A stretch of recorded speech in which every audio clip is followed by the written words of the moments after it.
Hello friends, मैं नीता भास्कर आप सभी लोगों का अपने यूट्यूब चैनल पर स्वागत करती हूँ और आशा करती हूँ कि आप लोग अच्छे होंगे और अच्छी तरीके से अपनी तैयारी कर रहे होंगे। फ्रेंड्स, हम हिस्ट्री का एनसीईआरटी जो पढ़ रहे थे तो उसमें हमने काफी चीजें इसमें पढ़ ली थी। जैन धर्म का विस्तार, बौद्ध धर्म का विस्तार, और हमने उसमें स्तूप कैसे बनाए जाते थे, स्तूपों के बारे में भी हमने काफी जानकारी जो है हासिल कर ली थी। अब हम उसी क्रम में और चलेंगे आगे, स्तूपों की खोज। तो आज हम यहाँ से पढ़ेंगे। और फ्रेंड्स, वीडियो पसंद आती है तो उसे लाइक, कमेंट, शेयर करें, और अगर आप चैनल पर नए हैं तो चैनल को सब्सक्राइब करें। और इसके साथ साथ मैं लेक्चर वीडियो तो डालती हूँ बीच बीच में, बाकी मैं इसके साथ साथ प्रैक्टिस सेट भी करा रही हूँ, और हिस्ट्री और सिविक्स दोनों के प्रैक्टिस सेट में शुरू कर दी हूँ। सॉल्व पेपर भी करा रही हूँ। तो जिन लोगों ने वीडियो नहीं देखी है वो प्लेलिस्ट में जाके वीडियो को जो है जरूर देखें उसे। और बहुत अच्छे तरीके से मैंने पढ़ाया और क्वेश्चन भी बहुत अच्छे करा रही हूँ। मॉडल टेस्ट है एक तरीके से वो आपका। तो चलिए शुरू करते हैं। आज हम स्तूपों की खोज, अमरावती और सांची की नियति, ठीक है, तो यहाँ से हम आज पढ़ेंगे। जैसा कि हमने देखा, हर स्तूप का अपना इतिहास है। कुछ इतिहास हमें यह बताते हैं कि वे कैसे बने, ठीक है। साथ साथ इन्हीं इनकी खोज का भी इतिहास है। हम इनकी खोज के इतिहास पर एक नजर डालें। 1796 में एक स्थानीय राजा को जो मंदिर बनाना चाहते थे, ठीक है, जो मंदिर बनाना चाहते थे,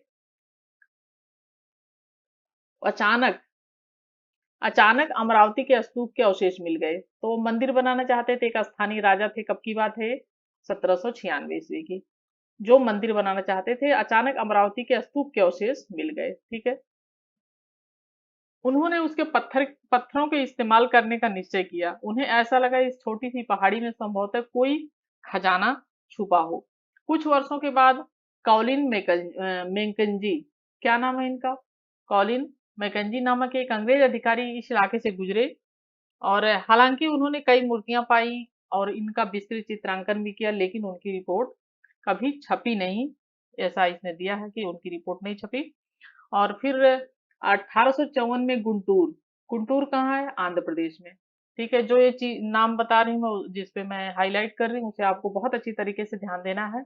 और उन चीजों का आपने ध्यान दे लिया कि किस पे हाईलाइट किया जा रहा है, किसके बारे में थोड़ा सा विस्तार से बताया जा रहा है, तो समझ लीजिए कि आपके बहुत सारे क्वेश्चन यहीं से आए, कवर हो जाएंगे, ठीक है। तो आंध्र प्रदेश के गुंटूर के कमिश्नर ने अमरावती की यात्रा की। उन्होंने कई मूर्तियां और उत्कीर्ण पत्थर जमा किए और उन्हें कहाँ ले गए? मद्रास ले गए। इन्हें उनके नाम पर एलियट संगमरमर के नाम से जाना जाता था। तो उनके नाम पे क्या नाम था? ये एलियट संगमरमर, ठीक है। उनके नाम पे एलियट संगमरमर के नाम से जाना जाता है। उन्होंने पश्चिमी तोड़दार की खोज भी निकाला और इस निष्कर्ष पर पहुंचे कि अमरावती का स्तूप बौद्धों का सबसे विशाल और शानदार स्तूप था। तो अमरावती का जो स्तूप है वो बौद्धों का, इन्होंने इस निष्कर्ष पर पहुंचे थे कि वो सबसे विशाल है और बहुत ही शानदार स्तूप है। 1850 के दशक में अमरावती के उत्कीर्ण पत्थर अलग अलग जगहों पर ले जाए जा रहे थे। कुछ पत्थर कलकत्ता में एशियाटिक सोसाइटी ऑफ बंगाल पहुंचे, तो कुछ मद्रास में इंडिया ऑफिस, कुछ पत्थर लंदन तक भी पहुंच गए। अंग्रेज अधिकारियों के बागों में अमरावती की मूर्तियां पाना कोई असामान्य बात नहीं थी। वस्तुतः इस इलाके का हर नया अधिकारी यह कहकर कुछ मूर्तियां उठा ले जाता था कि उसके पहले के अधिकारियों ने भी ऐसा ही किया है। तो अक्सर पत्थर को, मूर्तियों को उठा ले जाते थे और यह कहकर कि कुछ उससे पहले के जो अधिकारी आए थे वो भी ले गए हैं। तो पुरातत्ववेत्ता एच कोल उन मुट्ठी भर लोगों में से एक थे जो अलग सोचते थे। कौन थे ये? उन सब अधिकारियों से अलग पुरातत्ववेत्ता, वो थे एच कोल, ठीक है। उन्होंने लिखा, इस देश की प्राचीन कलाकृतियों को लूट होने देना मुझे आत्मघाती और असमर्थनीय नीति लगती है। यानी इन्होंने यह चीज अच्छी उचित नहीं समझी कि जो प्राचीन कलाकृतियां हैं उसको लोग उठा के लेके चले जाते हैं। तो वह एक तरीके से एक लूट है और उसे लेके नहीं जाना चाहिए था। और ये इसी चीज को असमर्थ हुए इस नीति से।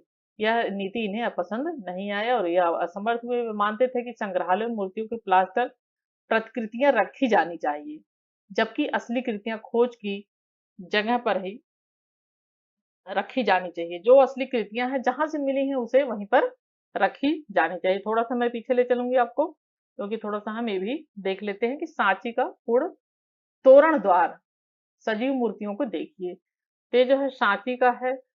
सांची कहाँ पे है, मैंने पहले बताया था एमपी में है, मध्य प्रदेश में।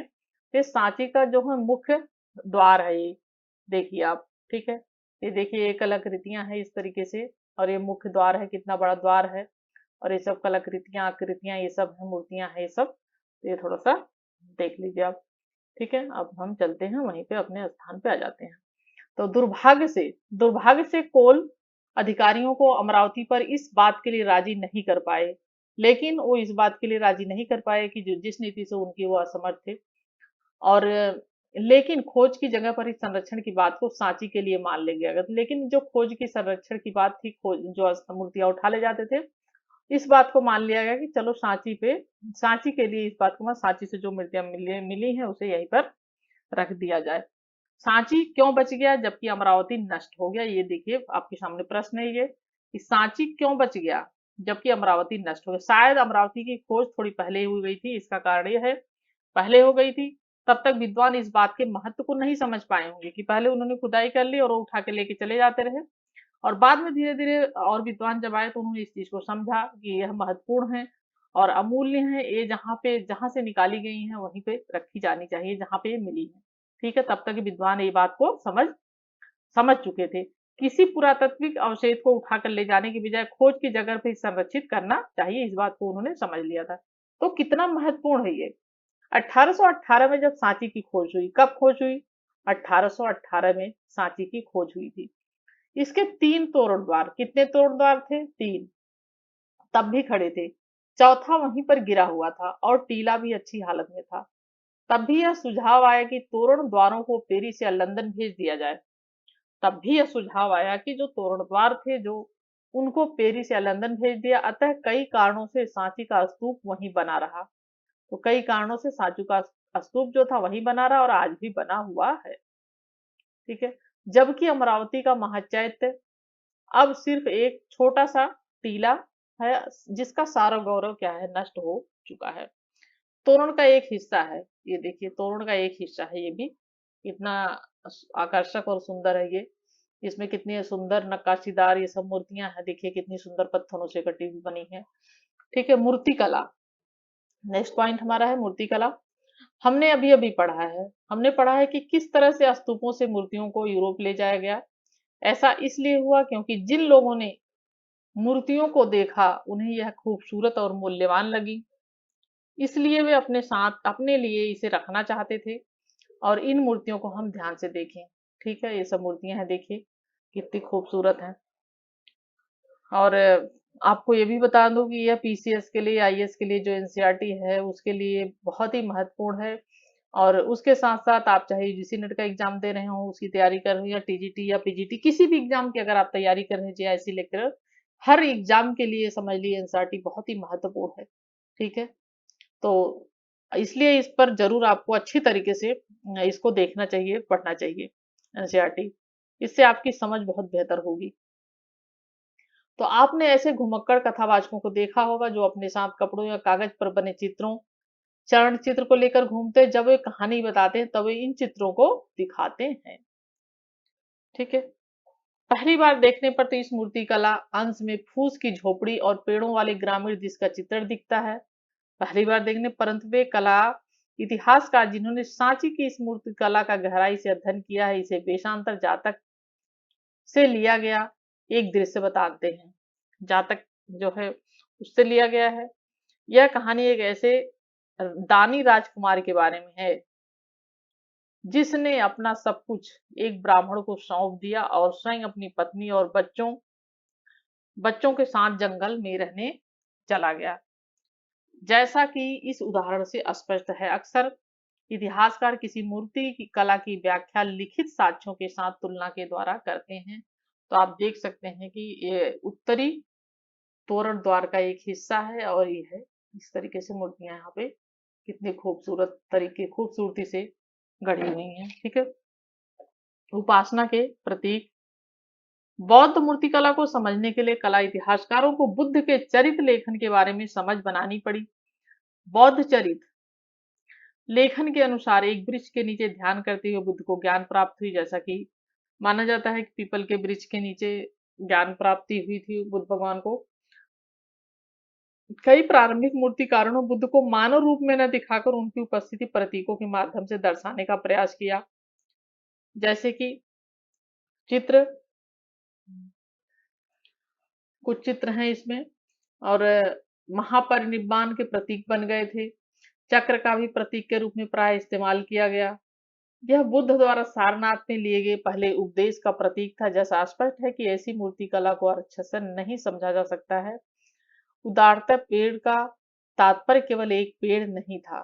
ठीक है, उदाहरण के अनुसार पेड़ का जो तात्पर्य होता है वह सिर्फ एक पेड़ का तात्पर्य जो है अर्थ नहीं था, एक पेड़ नहीं था, वह सिर्फ केवल एक पेड़ नहीं था।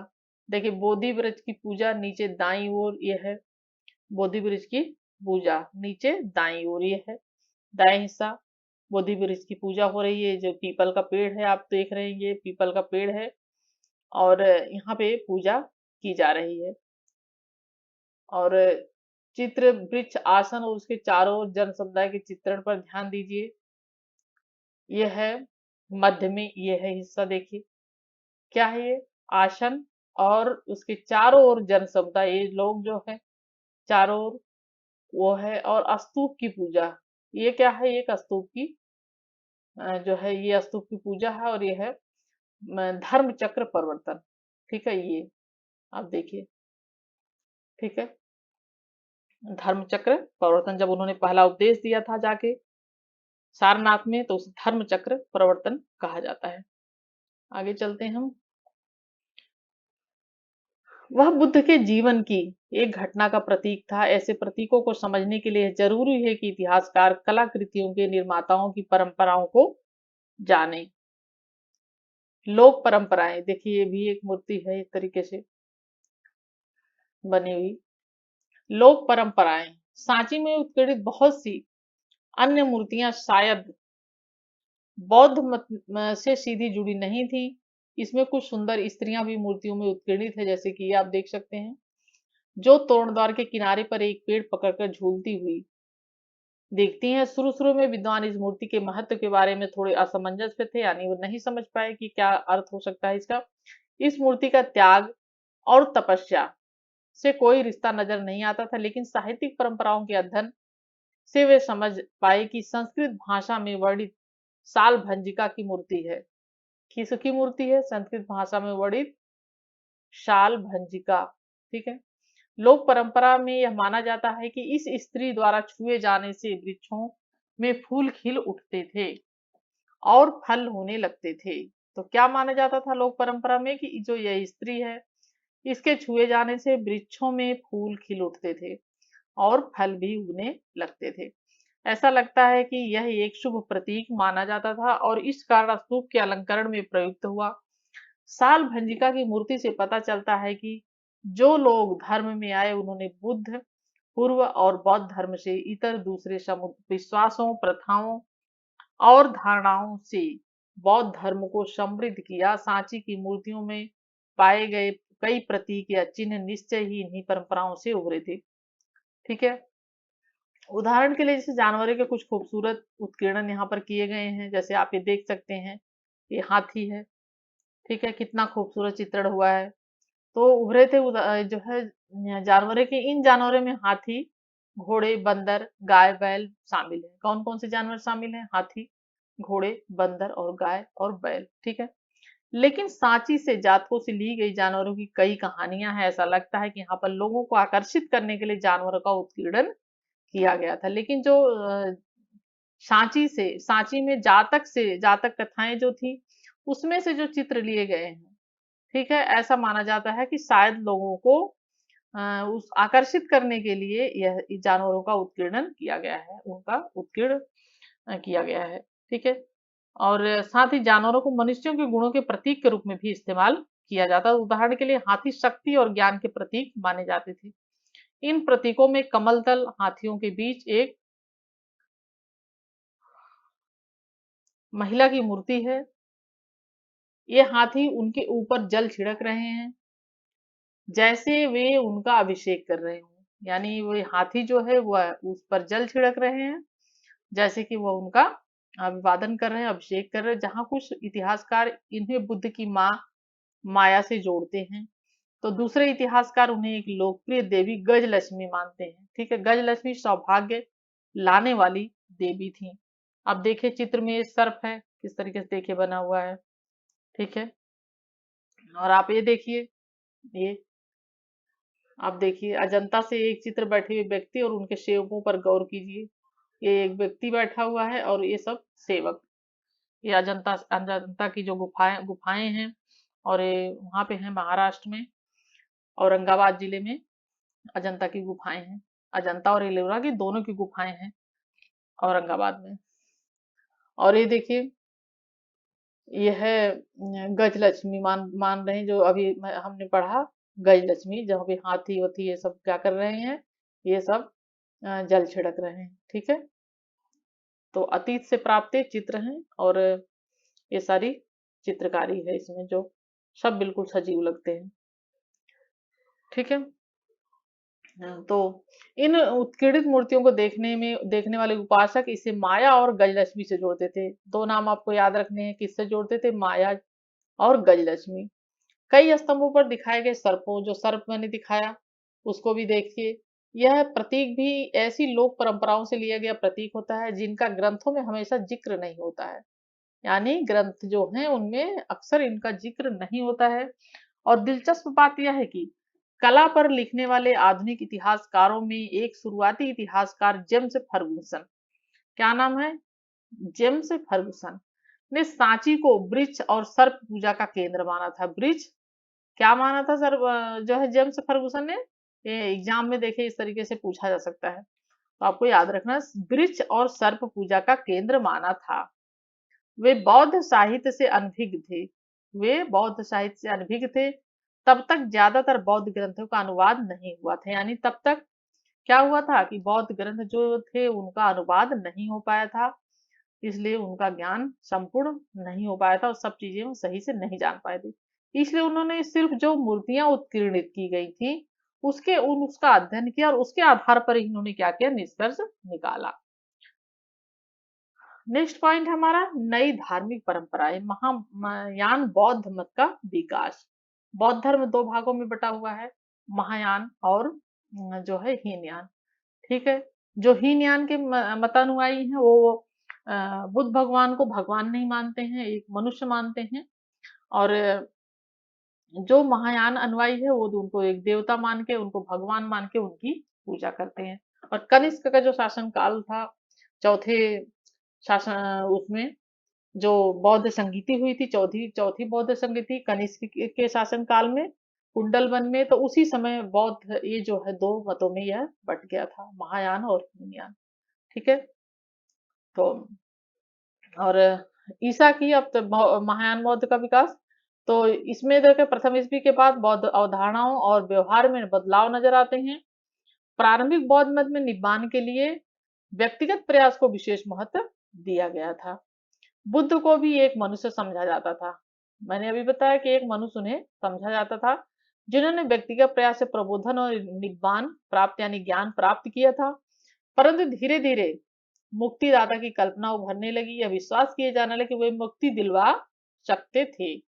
साथ साथ बोधिसत्व की अवधारणा भी उभरने लगी। बोधिसत्व को परम करुणामय जीव माना जाने लगा, जो अपने सत्कार्यों से पुण्य कमाते थे, लेकिन वे इस पुण्य का प्रयोग दुनिया को दुखों में छोड़ देने के लिए और निब्बान प्राप्ति के लिए नहीं करते थे, बल्कि वे इससे दूसरों की सहायता करते थे। ठीक है, सिर्फ ज्ञान प्राप्ति के लिए या पुण्य कमाने के लिए नहीं करते थे, और वो ये भी नहीं कि दुनिया को दुखों में छोड़ दिया जाए, सिर्फ वो इसलिए करते थे इससे हम दूसरों की सहायता कर सके।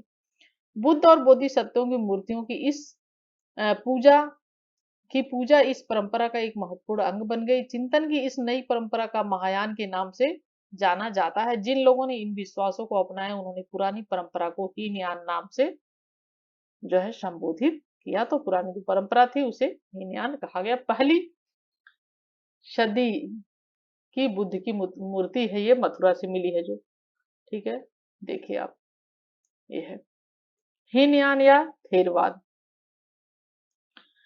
महायान हीनयान या थेरवाद, महायान के अनुयायी दूसरी बौद्ध संगीति, ठीक है, जो महायान के अनुयायी थे वो दूसरी हैं दूसरी बौद्ध परंपराओं के समर्थकों को हीनयान के अनुयायी कहते थे। क्या कहते थे? हीनयान के अनुयायी। लेकिन पुरातन परंपरा के अनुयायी खुद को क्या कहते थे? थेरवादी कहते थे। ठीक है, इसका मतलब है कि वे लोग जिन्होंने पुराने प्रतिष्ठित शिक्षकों, जिन्हें क्या कहा जाता था? थेर कहा जाता था, के बताए रास्ते पर चलने लगे थे। ठीक है, आगे चलते हैं हम।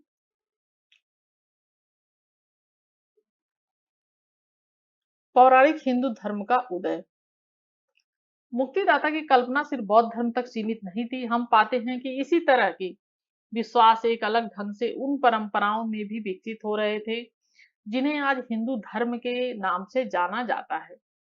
इसमें वैष्णव, ठीक है, क्या है? इसमें वैष्णव वह हिंदू परंपरा जिसमें विष्णु को सबसे महत्वपूर्ण देवता माना जाता है। तो वैष्णव का क्या मतलब है? वह हिंदू परंपरा जिसमें विष्णु भगवान को सबसे महत्वपूर्ण देवता के रूप में जाना जाता है, माना जाता है। ठीक है, और क्या? वैष्णव और शैव। ठीक है, वैष्णव के बारे में हमने जान लिया। अब शैव, शैव क्या है? वह संकल्पना जिसमें शिव परमेश्वर है। तो वह संकल्पना, वह विचार, वह धारणा जिसमें क्या है? शिव जो है परमेश्वर माना गया है, शिव को। और इसमें विष्णु को सबसे अधिक महत्वपूर्ण देवता माना गया है, और शैव जो है उसमें शिव को परमेश्वर माना गया है। परंपराएं शामिल है। इसके अंतर्गत एक विशेष देवता की पूजा को खास महत्व दिया जाता था।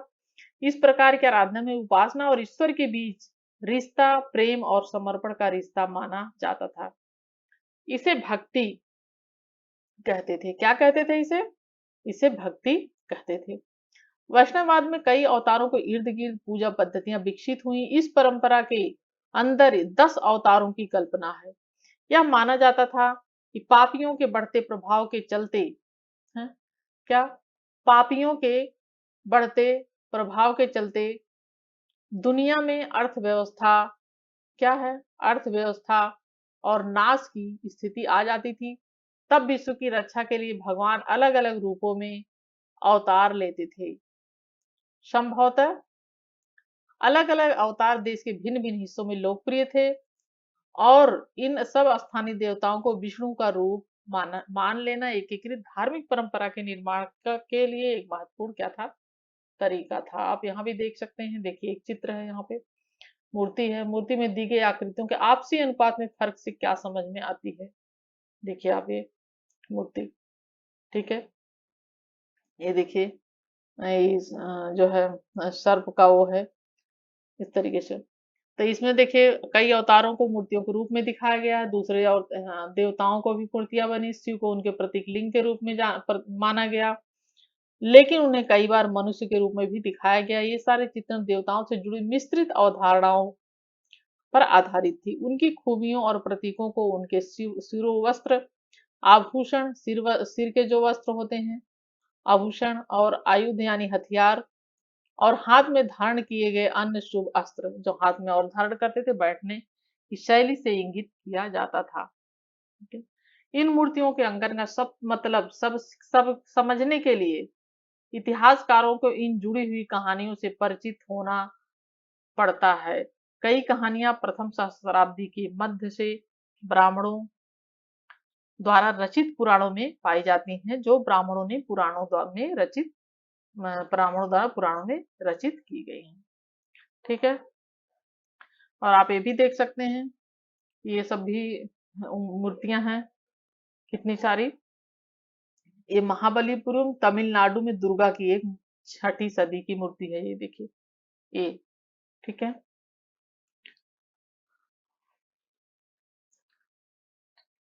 जो सैकड़ों वर्ष पहले पुराणों में पाई जाती है। इनमें बहुत से किस्से ऐसे हैं जो सैकड़ों वर्ष पहले रचने के बाद सुने सुनाए जाते थे।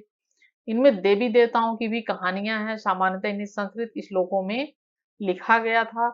उन्हें ऊंची आवाज में पढ़ा जाता था जिसे कोई भी सुन सकता था। महिलाएं और शूद्र जिन्हें वैदिक साहित्य पढ़ने और सुनने की अनुमति नहीं थी, पुराणों को सुन सकते थे। पुराणों की ज्यादातर कहानियां लोगों के आपसी मेल मिलाप से विकसित हुई। पुजारी, व्यापारी, सामान्य, स्त्री पुरुष। ठीक है, एक से दूसरी जगह आते जाते हुए अपने विश्वासों और अवधारणाओं का आदान प्रदान करते थे। उदाहरण के लिए हम यह कह सकते हैं कि जैसे हम ये जानते हैं वासुदेव कृष्ण। ठीक है, वासुदेव कृष्ण मथुरा इलाके के महत्वपूर्ण देवता माने जाते थे। कई शताब्दियों के दौरान उनकी पूजा देश के दूसरे इलाकों में भी फैल गई थी। तो शुरुआत में क्या हुआ था कि मथुरा में ही वो देवता के रूप में जाने जाते थे। उसके बाद कई सालों बाद जो है काफी टाइम बाद कई सहस्राब्दियों के दौरान उनकी देश के दूसरे इलाकों में भी उनकी पूजा की जाने लगी। नेक्स्ट पॉइंट हमारा मंदिरों का बनाया जाना। ठीक है, जिस समय सांची जैसे जगहों में स्तूप अपने विकसित रूप में आ गए थे, उसी समय देवी देवताओं की मूर्तियों को रखने के लिए सबसे पहले जो है मंदिर भी बनाए गए। क्योंकि मूर्तियों को मंदिरों में रखा जाता था, तो उन देवी देवताओं की मूर्तियों को रखने के लिए मंदिर बनाने की शुरुआत हुई। शुरू के मंदिर एक चौकोर कमरे के रूप में थे। शुरू के मंदिर कैसे थे? एक चौकोर कमरे के रूप के थे। ठीक है, जिन्हें क्या कहा जाता था? गर्भगृह कहा जाता था। इसमें एक दरवाजा होता था जिससे उपासक मूर्ति की पूजा करने के लिए भीतर प्रविष्ट हो सकता था। धीरे धीरे गर्भगृह के ऊपर एक ऊंचा ढांचा बनाया जाने लगा। कैसे कैसे मंदिर बनाए जाने लगे आप देख सकते हैं। पहले चौकोर कमरा बना, उसमें जिसे गर्भगृह कहा जाता था। उसके बाद एक उसमें एक दरवाजा होता था, फिर उपासक जो पूजा करने के लिए वहां जाते थे मूर्ति की, उस दरवाजे के भीतर से वो प्रवेश करते थे। धीरे धीरे फिर क्या हुआ, गर्भगृह जो बनाया गया तो उसके ऊपर एक ढांचा बनाया जाने लगा, जिसे क्या कहा गया? शिखर कहा गया। वेरी इंपॉर्टेंट पॉइंट है ये, महत्वपूर्ण पॉइंट आपको याद रखने हैं ये। ठीक है, किसे ढांचा कहा गया, किसे शिखर कहा गया, किसे गर्भगृह कहा गया, ये आपको ध्यान रखना है। ठीक, एक मंदिर है देवगढ़ का।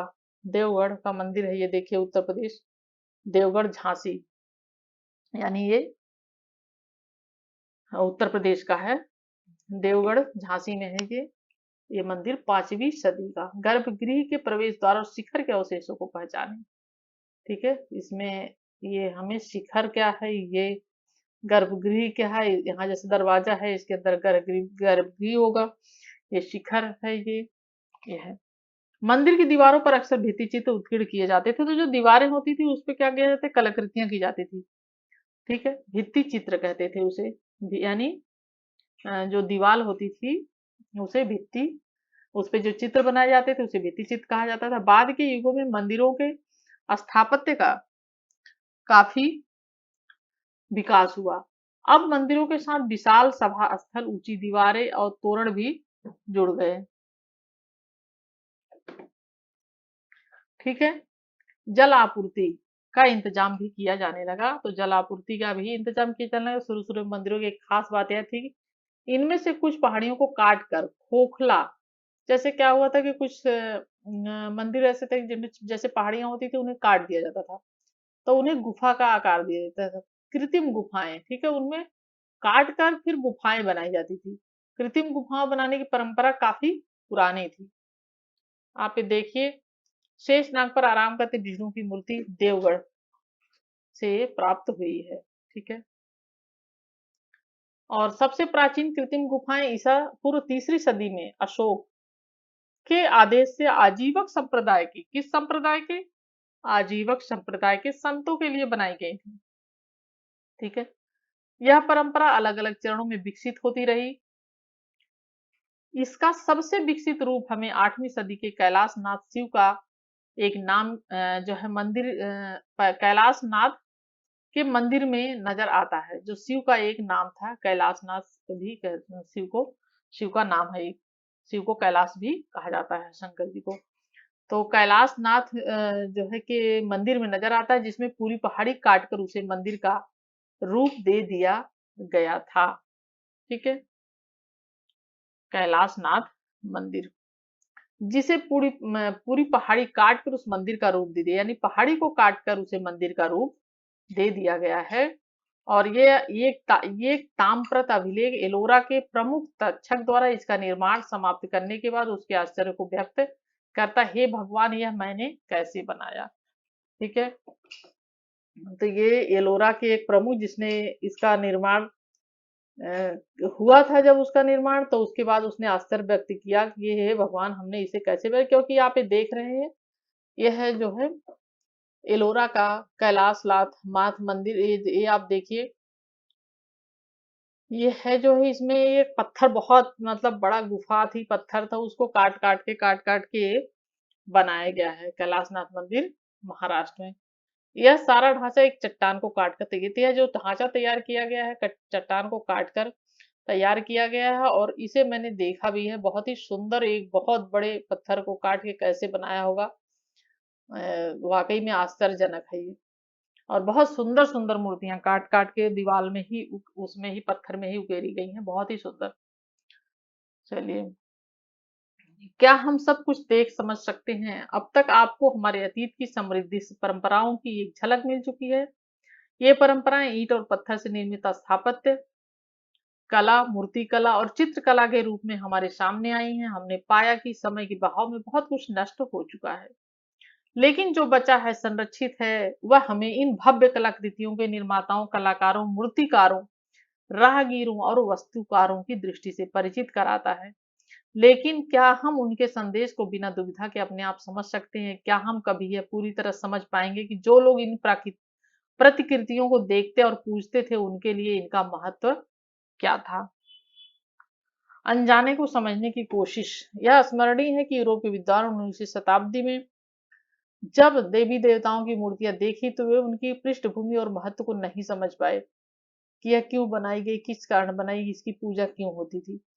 कई सिरों वाली मनुष्य और जानवर के रूपों में, ठीक है, को मिलाकर बनाई गई मूर्तियां उन्हें विकृत लगती थी, और कई बार वे घृणा से भर भी जाते थे। ठीक है, जानवर और इंसानों को जो मिलाकर बनती थी। इन शुरू शुरू के विद्वानों ने ऐसी अजीबो गरीब मूर्तियों की समझ बनाने के लिए उनकी तुलना एक ऐसी परंपरा से की जिससे वे परिचित थे।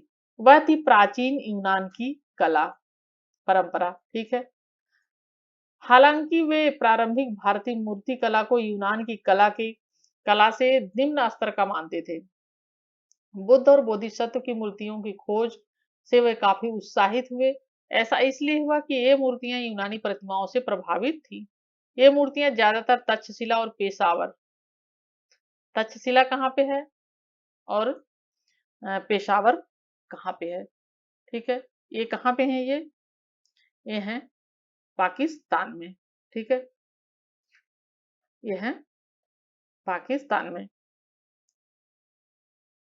और इन इलाकों में ईसा से 200 साल पहले भारतीय यूनानी शासकों ने राज्य बनाए, और ये मूर्तियां यूनानी मूर्तियों से काफी मिलती जुलती थी। चूंकि ये विद्वान यूनानी परंपरा से परिचित थे, इसलिए उन्होंने इन भारतीय मूर्ति कला का इन्हें क्या किया, इन्हें भारतीय मूर्ति कला का सर्वश्रेष्ठ नमूना माना, क्योंकि ये यूनानी कला से परिचित थे। परिणामतः इन विद्वानों ने इस कला को समझने के लिए एक तरीका अपनाया जो हम सभी लोग अपनाते हैं। परिचित चीजों के आधार पर अपरिचित चीजों को समझने का पैमाना तैयार करना है। यानी जो परिचित चीजें हैं, जिन्हें हम जानते हैं, उन्हीं के आधार पर हम उन चीजों को जोड़ने की कोशिश करते हैं जो अपरिचित है, जिसे हम नहीं जानते हैं। तो हमने उसी के अनुसार अपनी समझ को विकसित करने की कोशिश की। ठीक है, यदि लिखित और दृश्य का मेल न हो। एक और समस्या पर नजर डालिए। हमने पाया कि किसी मूर्ति का महत्व और संदर्भ समझने के लिए कला के इतिहासकार अक्सर लिखित ग्रंथों से जानकारी इकट्ठी करते हैं। भारतीय मूर्तियों की यूनानी मूर्तियों से तुलना कर निष्कर्ष निकालने की अपेक्षा यह निश्चय ही ज्यादा बेहतर तरीका है, लेकिन यह बहुत आसान नहीं। इसका सबसे दिलचस्प उदाहरण है महाबलीपुरम। महाबलीपुरम जो तमिलनाडु में एक विशाल चट्टान पर उत्कीर्ण मूर्तियां हैं। ठीक है, ये भी एक विशाल चट्टान है महाबलीपुरम में, और वहां पे भी काट के मूर्तियां बनाई गई हैं। ठीक है, लेकिन यह किसी कथा का सजीव चित्रण किया गया है, चित्र 4.30। लेकिन यह कौन सी कथा है? कला इतिहासकारों ने पुराणों के साहित्य में इस कथा को पहचानने के लिए काफी खोजबीन की है, लेकिन उनमें काफी मतभेद है। कुछ का मानना है कि इसमें गंगा नदी के स्वर्ण से अवतरण का चित्रण है। चट्टान की सतह के मध्य प्राकृतिक दरार शायद नदी को दिखा रही है। यह काव्य महाकाव्यों और पुराणों में वर्णित है। दूसरे विद्वान मानते हैं कि यहाँ पर दिव्य शास्त्र प्राप्त करने के लिए महाभारत में दी गई अर्जुन की तपस्या को दिखाया गया। वे मूर्तियों के बीच एक साधु को केंद्र में रखे जाने की बात को महत्व देते हैं। तो हम थोड़ा सा देखते हैं पीछे चल के कि वो चित्र 4.30 27-28 है, ये है हमारा, है ये 30। तो हम आगे चलेंगे, इसमें हम देखते हैं। ये है, देखिए, महाबलीपुरम का ये, ठीक है, ये है तमिलनाडु के महाबलीपुरम 4.30। ये आप देखिए, इसके बारे में हम अभी ऊपर बात कर रहे थे। ठीक है, अब थोड़ा सा हम एक बार और पढ़ लेते हैं जिससे हमें अच्छी तरीके से समझ में आए। कुछ का मानना क्या है कि इसमें गंगा नदी के स्वर्ग से अवतरण का चित्रण है। चट्टान की सतह के मध्य प्राकृतिक दरार शायद नदी को दिखा रही है। यह कथा महाकाव्यों और पुराणों में वर्णित है। दूसरे विद्वान मानते हैं कि यहाँ पर दिव्य शास्त्र प्राप्त करने के लिए महाभारत में दी गई अर्जुन की तपस्या को दिखाया गया है। वे मूर्तियों के बीच एक साधु को केंद्र में रखे जाने की बात को महत्व देते हैं। हमें याद रखना चाहिए कि बहुत से रीति रिवाज, धार्मिक विश्वास और व्यवहार इमारतों, मूर्तियों, चित्रकला के अस्थायी दृश्य माध्यमों के रूप में दर्ज नहीं किए गए हैं। इनमें दिन पर दिन विशिष्ट अवसरों के रीति रिवाज शामिल हैं और कई लोगों और समुदायों को चिरस्थायी विवरण रखने की जरूरत महसूस नहीं हुई है। संभव है इन धार्मिक गतिविधियों, दार्शनिक मान्यताओं की उनकी सक्रिय परंपरा रही हो। वस्तुतः हमने इस अध्याय में जिन शानदार उदाहरणों को चुना वे एक विशाल ज्ञान राशि की मात्र ऊपरी परत माने जाते हैं। तो चलिए देखते हैं, ये देखिए है, ये कितना, मतलब आप देख सकते हैं कि कितनी सारी ये इस तरीके से बहुत विशाल पत्थर को काट कर महाबली की पुरम की ये मूर्ति बनी हुई है, आप देखिए। ठीक है, तो आज हम यहीं तक पढ़ेंगे और फिर नेक्स्ट हमारा यहाँ से टॉपिक यहीं पे खत्म हो रहा है। तो हम जरा सा ये भी देख लेते हैं थोड़ा सा प्राचीन, ये हमारा चैप्टर फिर यहीं पे खत्म हो जाएगा। काल रेखा है ये, 1814 इंडियन म्यूजियम कलकत्ता की स्थापना हुई थी। ये थोड़ा सा आप देख लें कि इंडियन म्यूजियम कलकत्ता की स्थापना हुई थी, कब हुई थी? 1814 में। 1834 में राम राजा लिखित essays on the architecture of the Hindus का प्रकाशन हुआ था। कनिंघम सारनाथ की स्तूप की छानबीन की गई थी 1834 में। और 1835 से 42 की बात है, जेम्स फर्गुसन ने महत्वपूर्ण पुरातात्विक स्थलों का सर्वेक्षण किया था। ये काफी इंपॉर्टेंट नाम है, इसे आपको याद रखना है। 1851 गवर्नमेंट म्यूजियम मद्रास की स्थापना की गई। अलेक्जेंडर कनिंघम ने भिल्सा टोप्स लिखी, जो सांची पर लिखी गई सबसे प्रसिद्ध पुस्तकों में एक है। ये इंपॉर्टेंट है, देखिए क्या है। 1854 में अलेक्जेंडर, किसने? अलेक्जेंडर कनिंघम ने भिल्सा टोप्स लिखी, जो सांची पर लिखी गई सबसे प्रारंभिक पुस्तकों में से एक है। तो प्रारंभिक पुस्तकों में से एक है भिल्सा टोप्स, जिसे किसे लिखी है? अलेक्जेंडर कनिंघम ने। 1878 राजेंद्र लाल मित्र की पुस्तक बुद्ध गया, ठीक है, बुद्ध गया द हेरिटेज ऑफ शाक्य मुनि का प्रकाशन। और 1880 एच कोल को प्राचीन इमारतों का संग्रहाध्यक्ष बनाया गया। और 1888 है ये ट्रेजर टू एक्ट बनाया गया। इसके अनुसार सरकार पुरातात्विक महत्व की किसी भी चीज को हस्तगत कर सकती थी। सरकार जो पुरातात्विक महत्व की चीजें थी उसे अपने अधिकार में ले सकती थी। इस एक्ट को बनाया गया 1888 ईस्वी में। मेन जो है देखिए कि एक्ट है ये। 20वीं सदी में चलते हैं। 20वीं सदी में 1914 में जॉन मार्शल अल्फ्रेड हुसे द मॉन्यूमेंट्स ऑफ सांची पुस्तक का प्रकाशन। 1923 की बात है, जॉन मार्शल की पुस्तक कन्वर्जेंस मैनुअल ऑफ का प्रकाशन। फिर 1955 में प्रधानमंत्री जवाहरलाल नेहरू राष्ट्रीय संग्रहालय नई दिल्ली की नींव रखी। राष्ट्रीय संग्रहालय नई दिल्ली, दिल्ली में जो है संग्रहालय। और 1989 सांची को एक विश्व कला नया स्थान घोषित किया गया 1989 में। तो हमारा ये चैप्टर फ्रेंड्स यहीं पे कंप्लीट हो जाएगा। फिर आगे हम नेक्स्ट चैप्टर पढ़ेंगे हम। और वीडियो पसंद आया हो तो उसे जरूर लाइक कर दीजिएगा, कमेंट करिएगा पसंद आता है तो। Thank you friend, thank you for watching video.